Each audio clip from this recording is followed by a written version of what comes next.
Now we'll study the next topic of your transaction processing concept, that is concurrency control techniques. Okay, so already I have discussed with what do you mean by the concurrency and what do you mean by the concurrency controls and what are the three potential problems within concurrency. Okay, so what concurrency means, what multi transactions are processing at a time.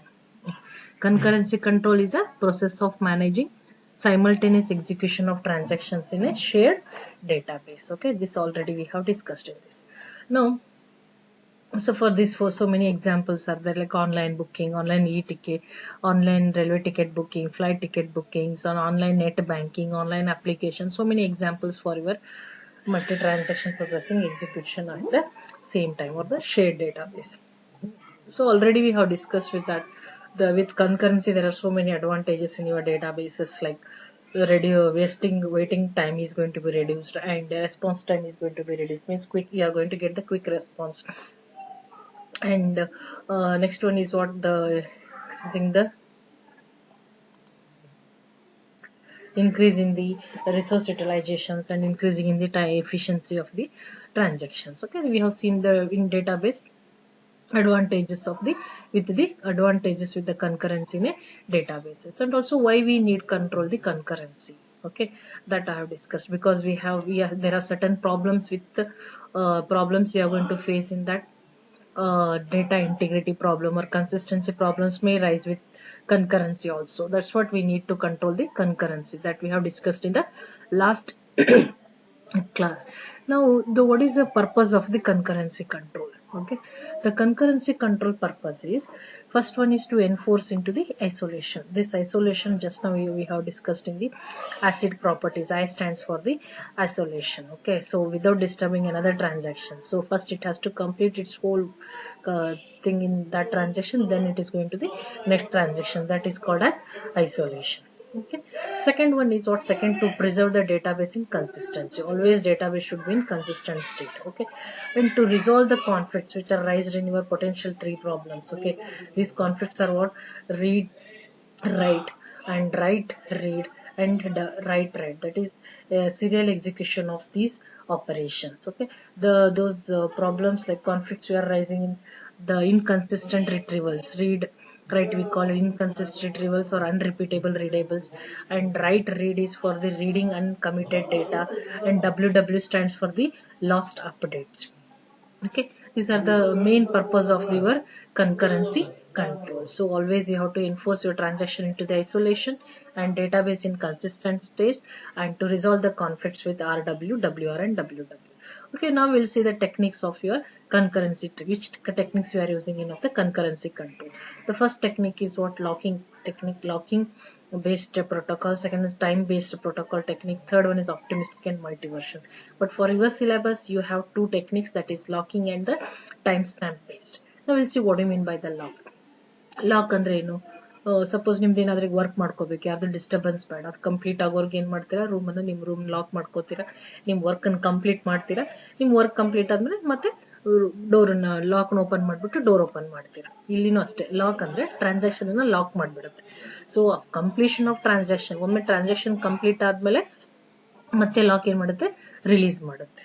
So what it guarantees, lock in guarantee kodutte, the lock guarantees exclusive use of data items to a current transaction. Our transaction exclusive use of data items. Okay, so how it works like, first it is access the database item. Access madbekadre ಏನು ಮಾಡಬೇಕು, first it lock acquires, and then next it, after completion of the transaction, going to release the lock. These are the, like this it works. Okay, there are two types of locks we are using. So ಎರಡು locks use ಮಾಡ್ತಾ ಇದೆ. First one is shared lock, next one is exclusive lock. So shared locks is denoted by S and exclusive lock is denoted by X. Lock X ಅಂತ ಬರೆದ್ರೆ shared lock, lock X ಅಂತ ಬರೆದ್ರೆ exclusive lock. Shared lock is in this transaction you can read the data item values. So in shared lock you can just read it. ಈ transaction ಅಲ್ಲಿ ನೀವು ಒಂದು ವೇಳೆ shared lock use ಮಾಡಿದ್ರೆ just you can read the data items value, whereas in exclusive lock you can use it for both read and write. Suppose ಆ transaction ಅನ್ನ exclusive lock use ಮಾಡಿದ್ರೆ read ಮಾಡಬಹುದು ಮತ್ತೆ write ಕೂಡ ಮಾಡಬಹುದು. And one more thing I want to tell you here is, shared lock can be used for more than one transactions at a time. ಯಾಕಂದ್ರೆ shade lock ಅಲ್ಲಿ just you are using the reading purpose. So reading purpose ಇರೋದ್ರಿಂದ more than one transaction I can use at a time. Whereas in exclusive clause I have to use it for read and write both. So only one transaction can be used for a lock, exclusive lock at a time.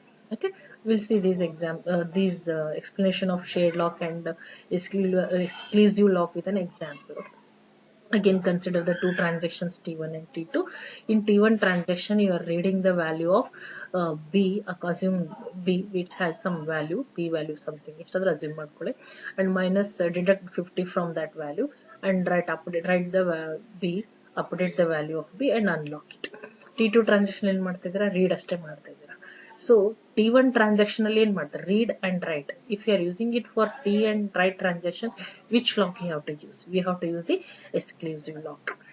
Okay, ಅದಕ್ಕೆ ಇದನ್ನ ಏನು ಮಾಡಬೇಕು, first exclusive lock use ಮಾಡು. T1 transaction in T1 transaction you are using for read and write both, so you have to use the exclusive lock. So what happens if you use the lock? First it is going to lock the transaction and start accessing it, and read it does start its processing, read the value and deduct the 50 from the value B and write the value, and now its transaction is completed. Now you're going to be unlock it. Now in T2 transaction just you are reading it. So your reading means what? It is used. Then which lock you have to use? Shared lock you can use it. So lock the T2 transaction using shared lock, read it again, completion of reading you just unlock it. Okay, so like this we are using it. Lock apply ಮಾಡ್ತೀವ, read write ಎರಡು ಇದ್ರೆ exclusive lock use ಮಾಡಿ, only read ಇತ್ತಂದ್ರೆ just use the shared lock. Okay, so already I have discussed with you, please note this, any number of transactions can hold in shared lock, but exclusive lock can be held only by the one transaction at a time. Okay, this is the main important thing you should remember. Okay, this is about the lock. Now we'll see the time stamping. Time stamping protocol ಅಲ್ಲಿ ಒಂದು time ಅನ್ನ ಏನ್ ಮಾಡಬೇಕು, specific time ಅನ್ನ identify ಮಾಡಬೇಕು. It is denote the specific time. So what do you mean by the time stamping? Time stamping is a unique identifier created by the database management system that indicates relative starting time of the transaction. So it's going to indicate the relative starting time of the transactions. So what it denotes? It denotes the specific time of any transaction. So ಈ specific time denote ಮಾಡ್ಲಿಕ್ಕೆ we are using two things, that is system lock and logical counters. So system lock, in system lock is what? Timestamp can be generated by using the system lock at a time of transaction started. ಯಾವ transaction start ಆಗುತ್ತೆ ಅವಾಗ ಅದೇನು note ಮಾಡುತ್ತೆ, it notes the transaction time starts. Okay, and logical counter ಅಲ್ಲಿ it is incremented itself by one. ಹೊಸ transaction ಬಂದಾಗೆಲ್ಲ assign ಆದಾಗ logically counter ತನ್ನಷ್ಟಾನೆ increment ಆಗುತ್ತೆ. Time stamp can be generated using logical counter. Logical counter always incremented by 1 after new time stamp has been assigned to a transaction. ಹೊಸ new time stamp assign ಮಾಡಬೇಕಂತ ತನ್ನಷ್ಟಾನೆ increment ಆಗುತ್ತೆ.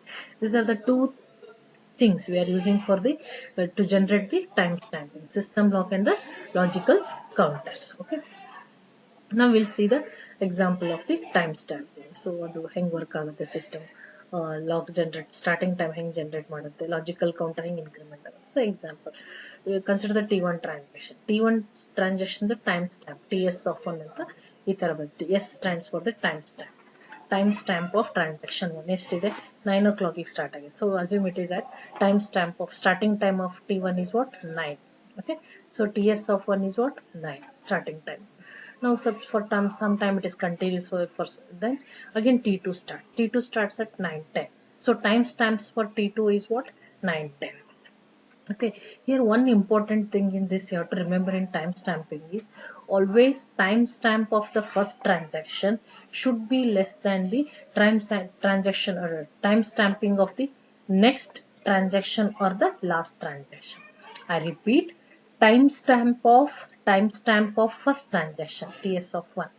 Timestamp of first transaction should be less than timestamp of the next transaction or last transaction. Here first transaction is what? TS of 1. Second, next transaction is TS of 2. See, TS of 1 timestamp is 9. Starting time is 9. TS2 of starting at 9:10. So 9 is less than 9:10.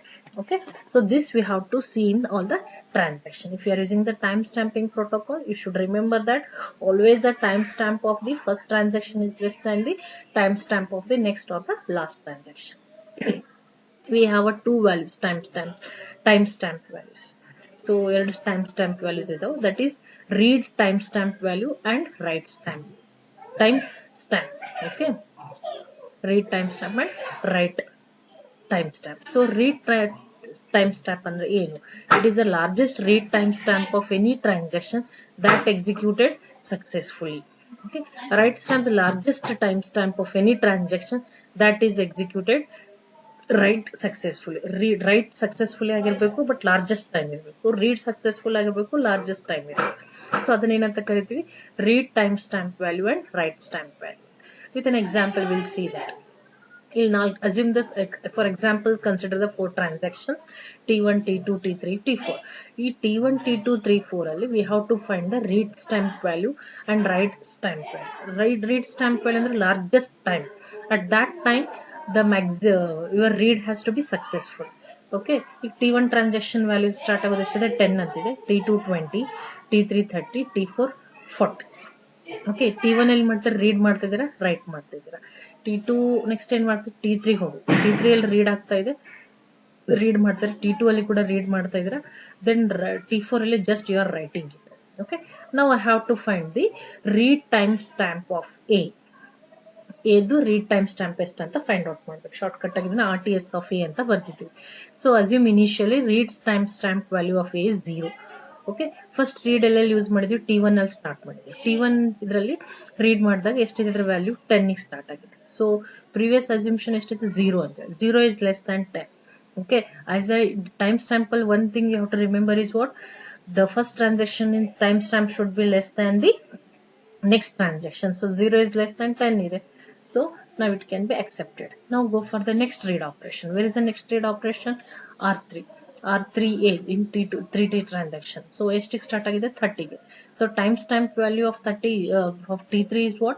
30. So previous is what? 10. 10 is less than 30. So it is accepted. Now next read value is what? At T2. T2 value is what? 20. Okay, the previous one is 30. 30, is it less than 20? No. So we cannot consider. So now what happens? Your transaction stops here, and therefore RTS, the largest value of that were read successfully. That is what? So RTS of A is what? 30 now. Okay, so that's what here I have written it as a RTS of read timestamp of A is 30. Okay, now so we are not considering T4 because T4 we have a write operation. So we are finding the read timestamp value, not the write stamp value. Now to find the write stamp value, again same example you consider it. So now we have to find the write stamp value for the A. To find the write stamp value of A, so again initially assume it as 0 and the write LL madidira. So write stamp in T1 transaction and write in T4 transaction. T1 transaction starts at the value is at 10 and T4 is at 40. Okay, so initially write of A T1 transaction is 10. Okay, so 0 if initial 0 ಅಂತ assume ಮಾಡ್ಕೊಂಡಿದ್ದೀವಿ. Initially 0 is less than 10, it is accepted. Okay, so next for in T4 transaction again you are using the write operation. So in write of T4 it starts at 40. Okay, previous is 10. 10 is less than 40. Sorry, 40 agbo. So it's wrong. Just to make corrections here. So already I've given the notes in there. Just go through and correct it. 10 should be less than 40. Okay, so now it is also accepted. So largest value of if read is what? 40. So now write timestamp of A is what? 40. Okay, so largest transaction at write operation is successful at 40. So largest value of read transaction is successful is what? 30. I hope we have understood the read timestamp values, how to find it, and write stamp value to find the values. Okay, in next class if you have any doubts please comment me and message me. In the next class we are going to see the timestamp ordering protocol, how it works, how it's this protocol used in this concurrency control technique. Okay, thank you.